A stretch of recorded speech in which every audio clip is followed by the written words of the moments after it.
ગુજરાતમાં આજે દરેક સમાજ ભાજપથી નારાજ છે. ભાજપના નેતાઓએ ભાવનગરમાં બગદાણાની ઘટનામાં કોળી સમાજના ખભે બંદૂક મૂકી પોતાની પર્સનલ રાજકીય દુકાન ચલાવી.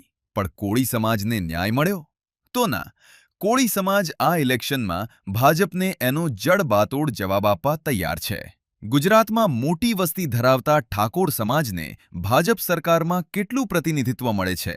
ઠાકોર સમાજને શિક્ષણ રોજગારથી લઈને રાજકીય ક્ષેત્ર સુધી પછાત રાખવાની માનસિકતા છે ભાજપની. ઠાકોર સમાજની નારાજગી આ વખતે ભાજપને મોટો જવાબ આપશે. ભાજપ પાટીદાર સમાજમાં અંદરોઅંદર ભાગલા પડાવવાનું કામ કરે અન્યાય કરે છે, જેના લીધે પાટીદારોમાં સતત અસંતોષની ભાવના રહી છે. ત્યારે આજે અંદરથી અકળામણ અનુભવતો પાટીદાર સમાજ પણ ભાજપથી દૂર થતો દેખાઈ રહ્યો છે. માલધારી સમાજના લોકોના મકાનોના ડિમોલિશન કરે, રાજકીય રીતે અન્યાય કરે, ગૌચરોની જમીનોના સરકાર સોદા કરે, ત્યારે હવે માલધારી સમાજ પણ છે ભાજપથી નારાજ.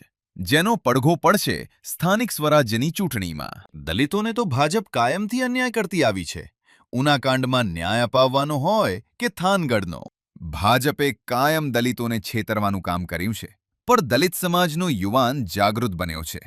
ભાજપને હરાવવા ગુજરાતનો દલિત કટિબદ્ધ છે. ક્ષત્રિય સમાજ આજની તારીખમાં પણ ભાજપના નેતાઓના વેણ ભૂલ્યો નથી.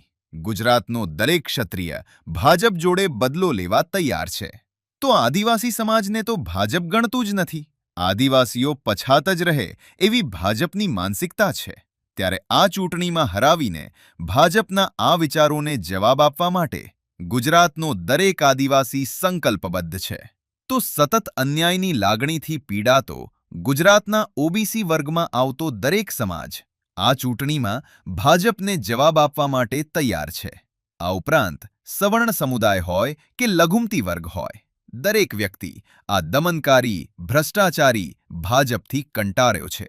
દરેકની અંદર ભાજપ વિરુદ્ધ એક જ્વાળા પ્રગટી રહી છે, જેનો જવાબ આપવા માટે સ્થાનિક સ્વરાજ્યની ચૂંટણી સૌથી મોટી તક છે.